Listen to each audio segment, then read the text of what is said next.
But let's start now with pick number 5. And again, this is some strategies that you could follow if you have this pick. On the site, CBS Sports, we have it broken down 1 through 12. And we're going to do that each of the next 3 days, as we told you yesterday. 1 through 4 yesterday, 5 through 8 today. So here's my team picking number 5 overall, starting with Dalvin Cook. And we know the story with him. Coming back from another injury-plagued season where he missed the final 3 games of the year, played in the playoffs, but was okay. We'll see how he does in a full year, hopefully, for 2020. Nick Chubb. I took 2 injury-prone guys, apparently, because Chubb dealing with a concussion. And then switch for me, taking Patrick Mahomes in round 3. So you see how this team sort of came together, running back heavy with 3 guys in the first 5 picks, and then a big run on wide receivers, starting with Devontae Parker through Anthony Miller. And what we're going to do as part of this is give you our superlatives, essentially. Favorite pick that we're going to regret, potentially, and pick who could make or break our team. And so for me, my favorite pick is Anthony Miller. The pick I might regret is Leonard Fournette. The reason I say that is because of passing on some pretty good wide receivers in that spot. And obviously the player who can make or break my team is Dalvin Cook. So Ben, I'll do the same thing with you today that we did yesterday. Break down this roster. What do you think? And I'll probably give you the same answer that I gave you yesterday. It's a little bit light on receivers early for my liking, but I do like the team. It's certainly not a team that I dislike. The Leonard Fournette pick, I think you nailed, is the one that probably for me I would not have made if I went running back to start. I would trust Cook and Chubb, and I would probably have taken one of the upside receivers that are available in that range. But yeah, I do think you did a pretty good job right after that of getting some receiver depth between Parker and Deontay Johnson and Shepard and Miller. So certainly not a roster that I dislike at all, but that's probably the way that I would switch it. And you can see one thing I did at the end there is waiting on tight ends, taking 2 with Chris Herndon and Jared Cook. We've talked about that a lot. If you don't get one of the elite guys, not a bad idea to take a flyer on 2 guys. So pick number 6, that's you, Heath Cummings. You started with your RB approach, essentially, not taking a running back with your first 4 selections. Michael Thomas, George Kittle, Allen Robinson, Amari Cooper. Not a bad way to go. Kareem Hunt and 50-catch DeAndre Swift were your first 2 running backs, with most likely 70 catch Tariq Cohen. I don't know what you haven't projected for, but you locked up the Lions backfield with Kerryon Johnson. So tell us about this team and then take us through your superlatives of your favorite pick and the guy you want to avoid or regret, Yeah, I think if Thomas falls to you at 6 or 5 or 7, like he could go anywhere in that range, and you have an opportunity to get one of the elite tight ends coming back, and you probably will, that's a really nice way to start because you've locked in elite production at 2 different spots in your lineup. Now, Allen Robinson and Amari Cooper, let's hope that I've locked in elite production at 3 different spots because all 3 of those wide receivers have shown us top 10 upside. They were top 10 wide receivers last year.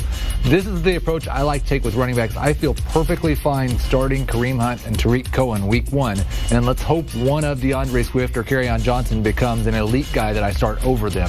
Hunt is my favorite pick. I think he justifies this 5th round ADP. I think he might justify a 4th round ADP if Nick Chubb plays 16 games. As we talked about earlier in the week, if Nick Chubb goes out, Kareem Hunt's the league winner. DeAndre Swift is the one. I've been down on the rookie running backs for the most part. This is the furthest I've seen him fall, available in the middle of the 6th round. I have Raheem Mostert ranked ahead of him. I think Raheem Mostert in most scenarios is at least better for the first half of the year. I took Swift because I needed one running back that could be a league winner, and I'm not sure that Mostert has that type of upside. But if Swift's on the bench for the first half of the year, I'm going to feel pretty silly.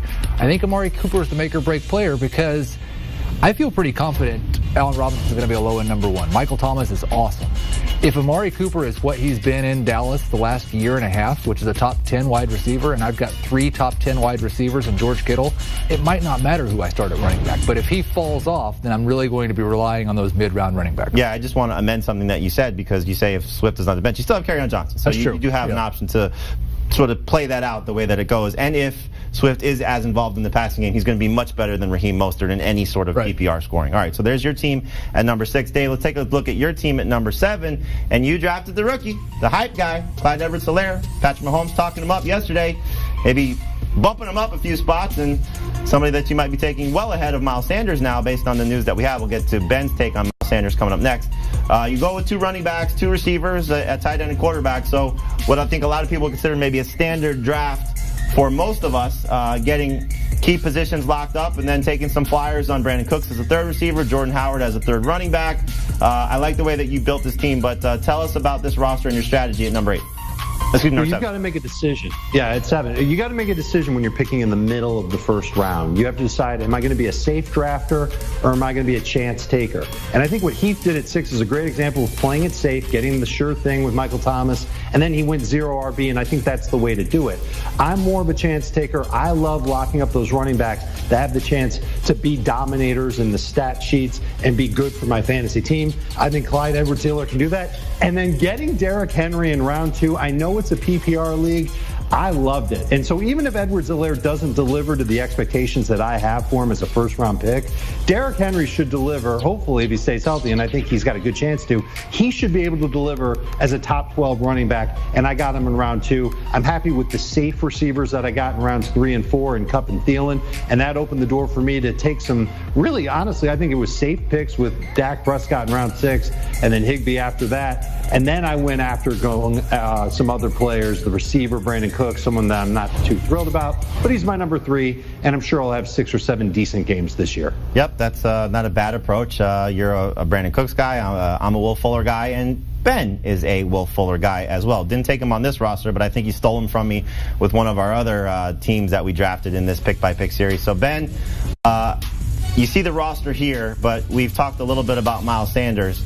So we did this draft before the news of Sanders leaving not expected to practice week to week with that lower body injury. Would you have changed your selection here of Sanders at number 8? Yeah, I'm not super concerned about the week-to-week note right now, but I probably wouldn't have taken him at 8. I just think with the vagueness of it, it might mean that they're just giving him a little bit of rest time, but we're obviously pretty close to the season, so I'm excited to hear more, but I probably wouldn't have taken him at 8 if we were doing this today. Okay, so you start with Sanders, heavy on wide receiver, tight end as well. You mix Ronald Jones in there. Let's look at your superlatives here, because you got Ronald Jones as your favorite pick. The pick you might regret is DJ Moore, and the make-or-break player is Antonio Gibson. Tell me about the 2 running backs here. So Jones and Gibson, which one do you lean more towards? Jones being that good, or Gibson maybe being that bad and making your team not so good? Oh, I'm thrilled about Jones right now. I think everything is pointing to him being a breakout player this year. I love him as an RB2 in the 5th round when you can start with some really strong receivers and tight ends. Moore, the only concern with him is I took him high enough that there's definitely a lot of good players that I overlooked, and then Gibson is just that upside player. When you go light at running back, I'd really need him to be a big hit as that upside RB3. He'll make or break the team, certainly, if he can do that. It's going to be fun to see how all these players perform. Unfortunately, we're not going to play out this pick-by-pick series, but you should definitely read about it on the site on CBSSports.com. Again, we gave you 1 through 4. Today was 5 through 8. Tomorrow will be 9 through 12, but all the stories are available on our site. Thanks to.